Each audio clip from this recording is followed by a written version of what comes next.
बड़ा ही सौभाग्य का शुभ अवसर है। इस हस्यामली धरित्री के प्रांगण में यह विरल सत्संग की धारा और धनभाग के पात्र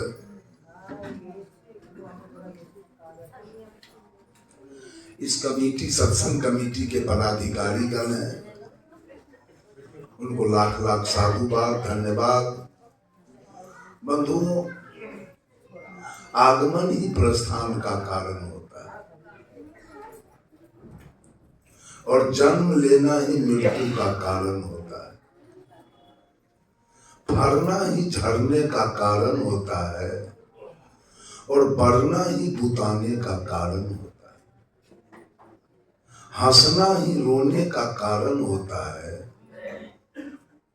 और मित्रता ही शत्रुता का कारण होता है और भजना ही तजने का कारण होता है। तो सदगुरु कबीर तमाम दुनिया के लोगों से पूछना चाहते हैं कि हे दुनिया के लोग, भजना किसको चाहते हो? और भजना ही तजने का कारण है। और तजना किसको चाहते हो?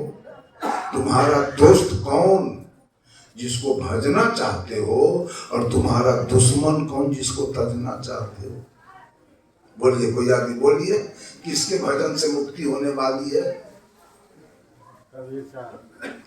तजा किसको जाए? कबीर साहब के भजन जब गाते हैं तो फिर राग द्वेष में फंस जाएंगे आप। तब तुलसीदास जी आपसे नाराज हो जाएंगे कि हमारा भजन कोई नहीं कर रहा है। कबीर ऐसे बेईमान गुरु नहीं थे। कबीर भजने के लिए किसी को नहीं कहा। ये बात समझ। समस्या खड़ी है, किसको भजा जाए और किसको तज दिया जाए।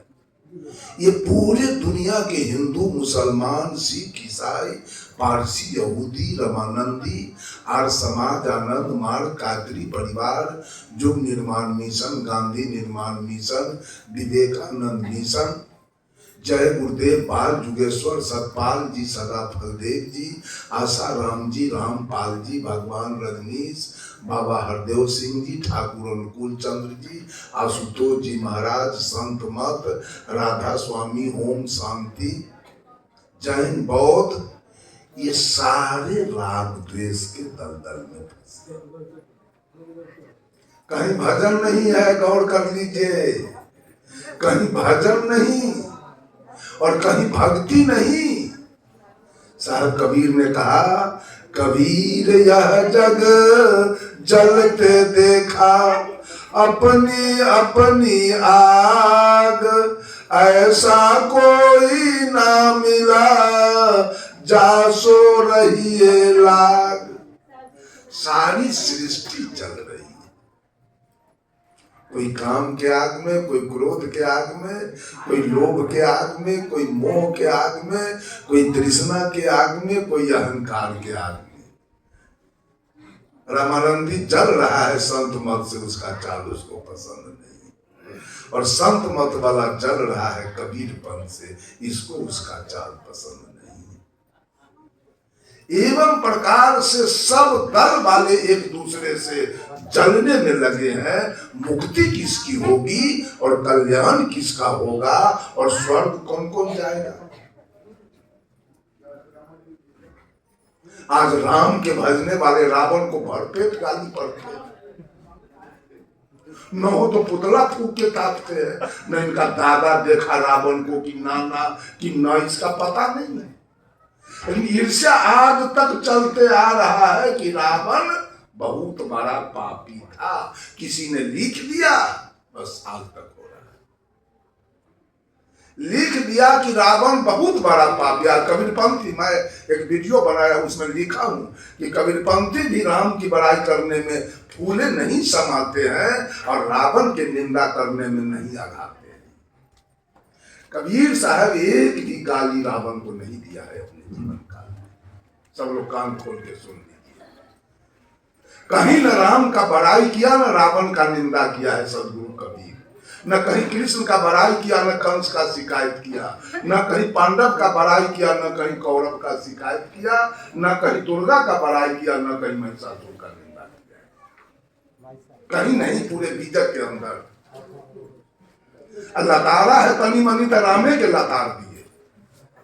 कबीर साहब कहे यह माया रघुनाथ की बौरी, कि राम को माया बौरा के मार दिया। जब हमारे पूज्य गुरुदेव आचार्य श्री धर्म स्वरूप साहब एक दिन कहानी कह रहे थे, सीतामढ़ी में एक संत हुए रामानंदी, बहुत पहुंचे हुए संत, उनका नाम था नारायण बाबा। उनकी जयंती मनाई गई जब सीतामढ़ी में, तो 25 करोड़ रुपया खर्च हुआ है जयंती मनाने में नारायण बाबा। साहेब जी कह रहे थे एक दिन नारायण बाबा एकाएक फतुहा पहुंच गए, वो पूरा देह में राख लगाते थे और केवल 1 लीटर दूध गाय के शाम में पीते थे, 1 लीटर सवेर में, अन्न पानी कभी नहीं, कोई जरूरी नहीं। आ गए फतुहा महंत जी से कहे, महंत जी पटना गांधी मैदान में मेरा भंडारा हो रहा है, क्या दोगे? दे दो।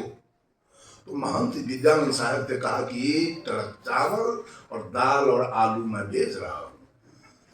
इनके हाथ में एक छड़ी थी, ऐसे हिला दिया, उतना मत दो। तो ईमानदार साधु थे, उतना मत दो, बहुत जगह से आएगा, जगह नहीं बचेगा। मात्र 12 कुंटल चावल और उसका दाल और उसका सब्जी दे दो। तुरंत विद्यानंद साहब ट्रक पर लोड करवाए और तब इन्होंने कहा पूज्य गुरुदेव आचार्य श्री धर्म स्वरूप साहब से, ए महंत जी आप भी आना। तो साहब जी कहे हम तो राम के विरोध में बोलते हैं। अरे कुछ बोलना लेकिन आना। साहब जी गए वहां 1 किलो चावल और दाल और सब्जी नहीं आया गांधी मैदान में। अब तो कंठ सूख रहा था नारायण बाबा के। धर्म स्वरूप साहब से आके कहे मान जी अब क्या होगा? कहा तो अभी आप कहीं तो मैं जा रहा हूँ फतुहा, और वहां से ट्रक पर लोड करके अभी आऊंगा। आचार्य परवर ने कहा मत जाओ, जो होना होगा होगा। लेकिन नारायण बाबा की कृपा हुई तो 14 चक्का से 1 ट्रक संतरा से पहुंच गया। कहा देख लो आ गया, अब खाओ जितना खाना। वहां उस समय के तत्कालीन मुख्यमंत्री दरोगा प्रसाद राय थे। दरोगा प्रसाद राय जब मंच पर गए तो कमेंट किए नारायण बाबा से, कहा कि जब राम के पत्नी की हरण हुई तो ये हे खग हे मृग हे मधुकर श्रेणी, तू देखा सीता मृग नहीं कि मेरे पत्नी को देखे हो? दरोगा प्रसाद राय जी ने कहा अगर मेरे पत्नी का अपहरण हो जाए तो मैं चिड़िया से नहीं पूछूंगा, मैं थाना में FIR दर्ज करूंगा। नारायण बाबा ठठा के हंसे बड़ी जोर से, कुछ नहीं बोले नारायण बाबा। बंधुओं, लिखी हुई बात पर गला कटाने के लिए ये दुनिया तैयार है। तो ठीक है, रामचरितमानस में लिखा गया मास दिवस का दिवस भाव, मर्म न जाने को रथ समेत रवि था के निशा कवन विधि हो। जब भगवान राम लक्ष्मण भरत शत्रुघ्न चारों भाई का जन्म हुआ, पूरे अयोध्या में जन्मोत्सव मनाया गया। जब जन्मोत्सव शुरू हुआ तो सूर्य 1 महीना तक राम का जन्मोत्सव देखते रह गया, ये भूल गया, डूबने के लिए नहीं किया। परिणाम हुआ कि मास दिवस का दिवस भा राम के जन्मोत्सव में 1 महीना का 1 दिन हो गया। सूर्य तो डूबा नहीं, वो तो जन्मोत्सव देख रहा। ये मर्म न जाने कोई, तुलसीदास जी ने लिखा, इस मर्म को आदि कवि वाल्मीकि जी भी नहीं जान पाए। 16वीं शताब्दी में तुलसीदास जी जान गए और रामचरितमानस में लिखा गया रथ समेत रवि था केहू, सूर्य अपने मंडली के साथ 1 महीना रुका रहा, निशा कवन विधि होई, रात्रि किसका नाम है? मान लीजिए, नहीं मानिएगा, सूर्य छठिहार नहीं देखेगा। बस लिखा हुआ है रावण बहुत बड़ा पापी था, कुंभकर्ण बहुत बड़ा पापी था, किसी ने लिख दिया भज रहे हैं राम बहुत बड़े पंडित जी थे तो बूझ रहे कि राम भगवान थे, और रावण बहुत बड़ा पापी था। ये दुनिया का चाल तो यही है, एक को भजेगा एक को गरियाएगा, एक को भजेगा एक को गरियाएगा, एक से राग एक से द्वेष, एक से कुटमैती एक से दुश्मन।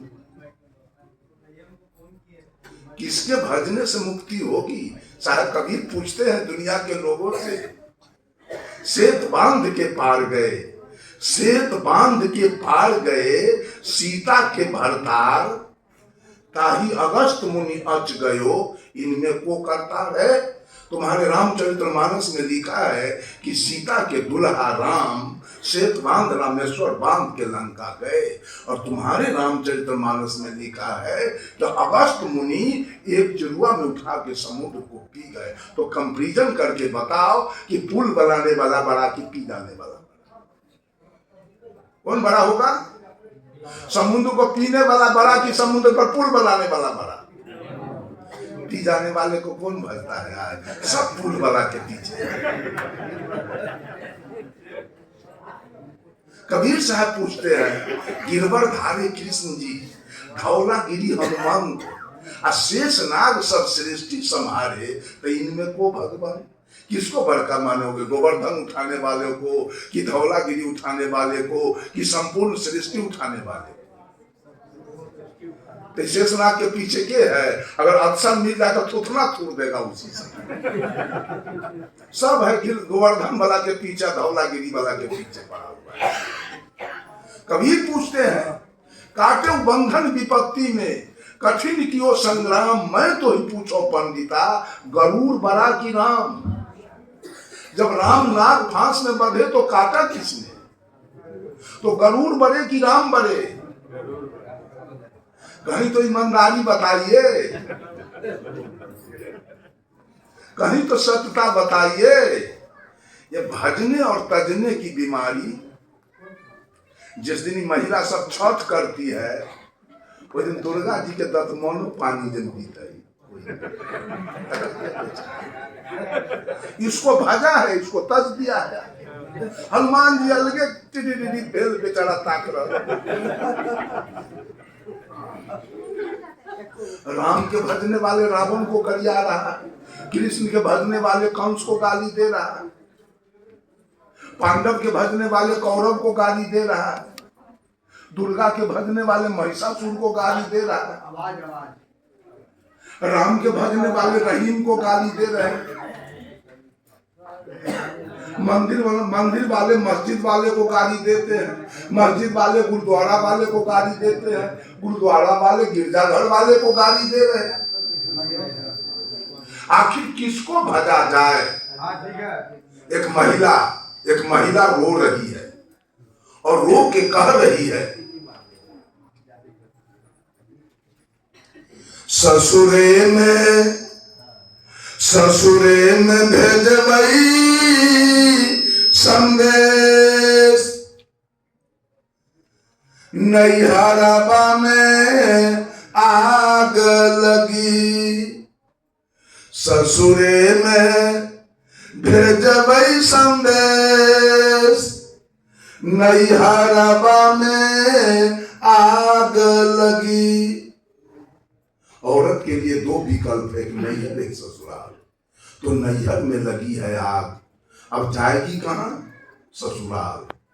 अच्छा आप लोग मत बोलिएगा, इधर से पूछ दीजिए, औरतों के लिए सुख का घर नैहर है कि ससुराल है? बोलिए जल्दी, हम आगे बढ़ेंगे।